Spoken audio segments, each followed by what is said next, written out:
Salam dəyərli müəllimlər, hər vaxtınız xeyirli olsun. Mən Əliyeva Sevinç. Bugün bildiyiniz kimi 11 may tarixində Naxçıvanda texnologiya fənnin üzrə sertifikasiya imtahanı keçirilmişdir və həmin sertifikasiya imtahanında müəllimlər yüksək nailiyyətlər əldə etmişdilər. Bütün imtahanda iştirak edən, yüksək bal, hətta bal toplayan bütün müəllimləri səmimi qəlbdən təbrik edirəm. Hər birinizin uğurlarınız bol olsun müəllimlər. Bu balından asılı olmayaraq hər bir müəllimin özünün uğurudur. Bizim də imtahanda iştirak edən müəlliməmiz var idi. Yalnız texnologiya fənnindən mənlə Röhəngiz müəllimə hazırlaşırdı. İxtisasdan maksimum bal toplayaraq 53 balı toplamışdır. Röhəngiz müəllimə yalnız ixtisasdan hazırlaşırdı, kurikulumdan hazırlaşmırdı. Nabat müəllimə isə 40 bal toplayıb. Nabat müəllimə ixtisasdan mənimlə deyil, yalnız kurikulumdan mənimlə hazırlaşırdı və o da 40 bal toplayıb. Hər iki müəlliməmizi və digər müəllimləri də səmimi qəlbdən təbrik edirəm. Gələcəkdə sertifikasiya imtahanında iştirak edəcək, hətta iyun ayında sertifikasiya imtahanında iştirak edəcək bütün müəllimlərə uğurlar arzulayıram. Nəticələrimiz davamlı olsun, daha yüksək olsun müəllimlər. Bəzi sualları mən sizlər üçün bugün paylaşacağım. Hamısını paylaşmayacağım. Qismən hazırladıqca, PDF-lədikcə mən sizlər üçün paylaşacağım. Demək müəllimlər, bir hissəsini, düzdür, bu suallar bizə tam şəkildə gəlməyib. Sadəcə hardan düşüb suallar, onları bildiyimiz üçün çalışdım o məlumatlar haqqında, o suallar haqqında sizə geniş məlumatlar yazım.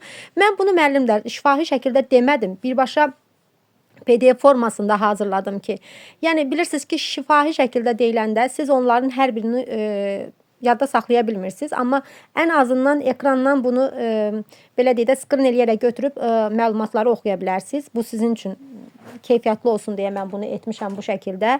Ümidvaram ki, sizlər üçün yararlı olub müəllimlər. İndi isə bu sualların izahlarına keçim. Dediyim kimi, suallar birəbir olmaya bilər müəllimlər. Çünki müəllimlər orada həyəcanlı olublar. Sıra belə deyək də məlumatlar gətiriblər ki, yəni bu tipdə, bu şəkildə, bu cür testlər bunlar düşmüşdü. Mən də onları sizlər üçün bir qismini çəkməyə qərarına gəldim. Elə birinci sualımızdan başlayacağıq ki, müəllimlər, görünən bərkitmə üsullarının, üzr istəyirəm, görünməyən bərkitmə üsulu düşmüşdür. Daxili mil hesab olunur müəllimlər. Bərkitmə üsulları bilirsiniz ki, 2 cür olur. Görünən üsullar, Kronşteynlər, görünməyən daxili mildir.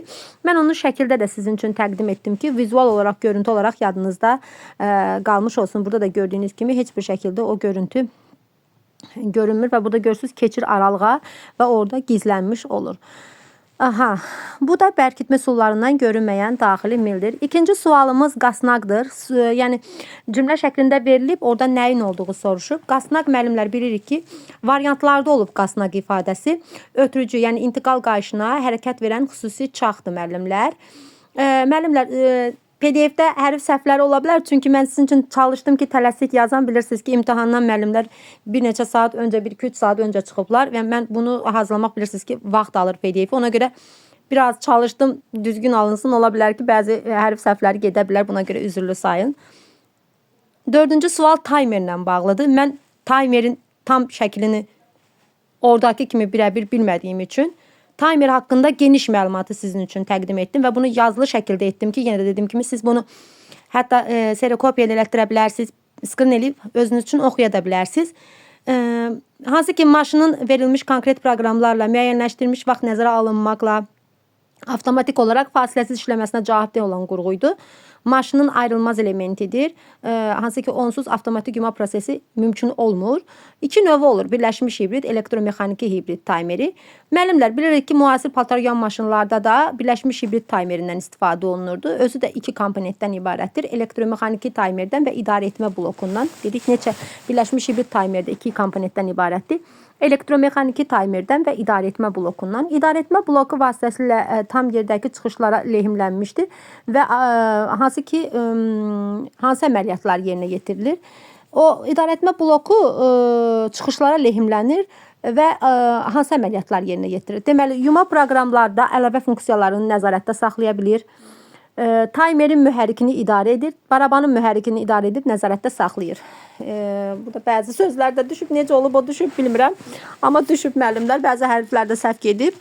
Buna görə üzrlü sayın, yenə də deyirəm, tələsik olduğu üçün. İdarə etmə bloku vasitəsilə tam çıxışlara lehimlənir. Müəllimlər, baxın, bu cümlə bir dəqiqə lehimlənmə sözündə xüsusilə yadda saxlayırsınız ki, birləşmə deməkdir. Yuma proqramlarını, əlavə funksiyaları nəzarətdə saxlayır. mühərriki idarə edir, hətta barabanın mühərrikini idarə edir və onu nəzarətdə saxlayır. Digər sual olub, müəllimlər, texniki təsvir nədir? Şəkildə görüntü olaraq qoymamışam. Amma texniki təsvir tərəflər arası nisbət nəzərə alınmaqla, məmulatın ölçüləri, materialı göstərilməklə əllə yerinə yetirilirdi ki, burada məmulatın forması da daha asan anlaşılırdı. Biz belə görüntüyə, təsvirə baxdığımız zaman 3 görüntünün 3'ü də orada eyni şəkildə təsvir olaraq görünürdü. Digər növbəti sual isə müəllimlər, vitli ötürmə haqqında olub müəllimlər. Mən onu şəkil olaraq da, vizual olaraq da sizin üçün təsvir etdim. Təsviri də yerləşdirdim. Dülgər vertsakın sıxaclarında, yəni xarat vertsakın sıxaclarında, eyni zamanda əl çəkən maşında da ondan istifadə olunur vitli ötürmədən. Vizual olaraq da təsvirdə də gördüyünüz kimi bu vitli ötürmədir müəllimlər. Digəri 6-cı sualımız. Anker dubellərin uyğunlaşdırılması verib müəllimlər. Bilirik ki, ağın əşyaları beton divara bağlamaq üçün ankerdən istifadə edirdi ki, demək olar ki, nə qədər yüklənmə olur olsun, yenə etibarlı hesab olunur. Demək olar ki, ən etibarlı, ən belə deyək də, bağlanan, daha yük qəbul edən anker idi. Ankerlə təsvir də burada gördüyünüz kimi qeyd olunub. Buradakı gördüyünüz betondur, aşınma qüvvəsidir, ankerdir və bura bərkidilən bir əşyadır. Hatta burada gördüyünüz gibi boltları falan da göstərilib. Sonra isə müəllimlər, cismin ankerlə bərkidilmə ardıcıllığıdır. İlk öncə onu burğuluyuruq, yəni deşiyi açırıq. Sonra o deşikdəki qum və toz dənələrini, hansı ki toz soran və fırça ilə təmizləyə bilirik. Sonra o dəliyə çəkic vasitəsilə ankeri vururuq. Əşyanı da həmin o ankerə bərkidirik müəllimlər. Bu şəkildə həyata keçirilir. Digəri isə faner haqqında sual düşülüb. Yenə deyirəm müəllimlər, suallar birə-bir deyil, amma geniş şəkildə izah. Yəni buradan kənara çıxmayacaq da, bildiyiniz kimi kitabdan kənara çıxmayıb. Konstruktiv oduncaq materialdır müəllimlər. 3 və daha artıq. Baxın, diqqət edin. Ən azı 3. Ən azı 3 dənə olmalıdır. Soyulmuş şpon təbəqəni üst-üstə yapışdırırlar. Deməli, nə edirlər? O şpon lentini müvafiq ölçüdə kəsib quruducu kameralarda, müəllimlər diqqətli olun, quruducu kameralarda qurutduqdan sonra onların qonşu təbəqələrinin yapışqanı çəkirlər, liflərinin perpendikulyar şəkildə yapışdırıb presləyirlər müəllimlər. Presləməkdə yaddan saxlayırsınız. Digəri pambıq və kətan parçaların əllə yumasıdır. Müəllimə dedi dəqiq bilməm rəngli parçalardadır, yoxsa rəngsiz parçalardadır. Rəngi çıxanlar, rəngli parçalar, bilirik ki, rəngi çıxan pambıq və kətan parçalar əl ilə 40 dərəcədən artıq olmayan, yəni ən azı 40 dərəcə olmalıdır da. 40 dərəcənin altı olmayan temperaturla əllə yuyulmalıdır. Burada təsvirlərə diqqətli olun, çünki növbəti sertifikasiyada onu təsvirlərlə də sizə verə bilərlər müəllimlər. Onlarda xrob tərkibli maddələrlə rəngi çıxmayanları ağartmaq olardı, amma rəngliləri qətiyyən müəllimlər. Yəni ağ rəngliləri ağartmaq olar, amma rəngli paltarları biraz xlor tərkibli maddələrlə, bu istənilən parça olur olsun. Yəni biraz ağartmaq qeyri-mümkündür də, bunu bilirsiniz. 9. Texnoloji sənədlər vətən qrafik sənədləri hesab olunur müəllimlər. Bunlara aiddir texnoloji xəritə, marşrut xəritəsi, əməliyyat xəritəsi kimi müəllimlər məmulatın hazırlanmasını tam əks etdirir. Texnoloji xəritə bilirsiniz daha ətraflı, daha təfərrüatlı, daha geniş şəkildə məlumat verir. Təsvirlər, alətlər hər biri göstərilir burada. Marşrut xəritəsində isə əməliyyatın yalnız icra ardıcılığı göstərir ki, burada əsas sənəd hesab olunur. Əməliyyat xəritəsi isə müəllimlər keçidlərin, qurğuların, tətbiq olunan alətlərin siyahısı. Yəni əməliyyat xəritəsi deyəndə siyahını yadda saxlayırdıq. Digəri isə müəllimlər 8-ci sinifdən zəriflik haqqında soruşub ki, davranış mədəniyyətlərindən olan bir sualdır. İnsanların fərdi xüsusiyyətlərini aşkar eləmək və onları nəzərə alma bacarığı zəriflikdir. Yəni bir insan, zərif insan necə olmalıdır? Digər insanları başa düşməyi, xüsusiyyətləri aşkarlamalıdır. Zərifdir də, nəzərə almalıdır hər zaman. Digər sual uyğunlaşdırma olaraq sadə və qarşıya hörmət texnikalarından düşmüşdür ki, muncuqla işləməyin də ən sadə üsulu zadə zəncir düzməsidir müəllimlər. Qarşıya hörmət üsulu isə biz müəllimlər nə edirik? İki əllə tutulan sapın ortasına bir muncuq dənəsi tapırıq. Taxdıqdan sonra növbəti muncuq dənəsini sapın istənilən ucuna, yəni məsəl üçün sağ ucuna keçirdə bilərik. Burada sol ucu da ola bilər, sağ ucu da ola bilər. Fərqi yoxdur müəllimlər. Sapın sol ucunu sağ ucun qarşısında olmaqla həmin muncuq dənəsinə keçirdib, muncuq dənələrinin nizamlı sıx yerləşməsi üçün sapı dartırıq. Burada da gördüyünüz birinci sadə zəncir düzməsidir. İkincisi isə qarşıya hörmə texnikasıdır müəllimlər. Hərflər də çox gözəl düşüb bu arada. Yanlışlıqlar var, tələsik olduğu üçün. Böyütmə miqyaslarından sual düşüb müəllimlər. Bilirik ki, böyütmə miqyasları 2-nin 1-ə, 4-ün 1-ə, 5-in 1-ədir. Kiçiltmə miqyasları isə 1/2, 1/4, 1/5, 1/10, 1/20 rəqəmlər dəyişə bilər müəllimlər. Ancaq burada 3 rəqəmindən biraz istifadə etməyimiz doğru deyil. 3 olmaz qətiyyən. 6 da biraz təhlükəli rəqəmdir. Bunu da biraz dairə içərisi altına alın ki, biraz 6-dan da ehtiyat eləmək lazımdır. Sonra müəllimlər üstdən qoyulma kilidin hissələrinin ardıcıllığı verilib. Müəllimlər bu şəkildə şəkil verilib. Sadəcə bu şəkildə şəkil verilib. Deyib məsəl üçün 1 nədir, 2 nədir? Müəllimlər burada rahatlıqla özünüz şəkli qoyursunuz qarşınıza. Kitabdan şəkli qoydunuz qarşınıza. Şəkli qoyandan sonra qarşınıza bir əlinizdən göstərin. Bu rahatdır. Bilirik ki, bu onun gövdə hissəsidir. Silindrik olduğu üçün silindrik mexanizmdir. Bu halqadır. Özü şəkildə daha aydın şəkildə göstərilir. Bu onun dilidir. Bu onun kilidləmə tamasasıdır. Bərkidici lövhələr də burada göstərilir. O taxma kiliddə də var. Bu isə siyirtmə, rəzə hesab olunur müəllimlər. Mən burada gördüyünüz kimi özüm işarələmişəm üstündə müdavimlərimə. Öyrədən zaman işarələmişdim. Hətta ondan da elə şəkildə qalıb. Özüm də yazmışam, o şəkildə qalıb. Qısa şurup deyəndə halqanı yadda saxlayın, bərkidici lövhəni yadda saxlayın deyirdim. Uzun şurupda da kilidləmə tamasası. Yəni o şəkildə də qalıb, elə şəkildə çəkmişəm o şəkildə. Silmədim ki, sizlər də görəsiniz, rahat olsun deyə. Əgər bu yolu bilmirsinizsə, sizin üçün rahat olsun müəllimlər. Deyir ki, buğdadan nə hazırlanır? Çörək hazırlanır müəllimlər buğdadan. Bulka, makaron məmulatlarının istehsalında istifadə olunur. Məxsusi bəzədilmə haqqında soruşub. Bilir ki, xarab məmulatların, xarab yazmışam, görürsünüzmü? Xarab məmulatlar üçün oduncağın şəffaf və qeyri-şəffaf oxşatmaq üçün məxsusi bəzədilmə üçün üsulları var. Məxsusi bəzədilmənin də bir neçə üsulu var. Oduncaq səthinin əridilmiş və toz şəkilli metaldan bəzəmə qatı ilə ərinmiş qətranla örtülməsidir. Oduncaq üzərində dekorativ işlərin yerinə getirilməsidir. Sistemsiz istehsalatda kiçik ölçülü məmulatların hazırlanmasında geniş istifadə olunur və geniş yayılıb müəllimlər.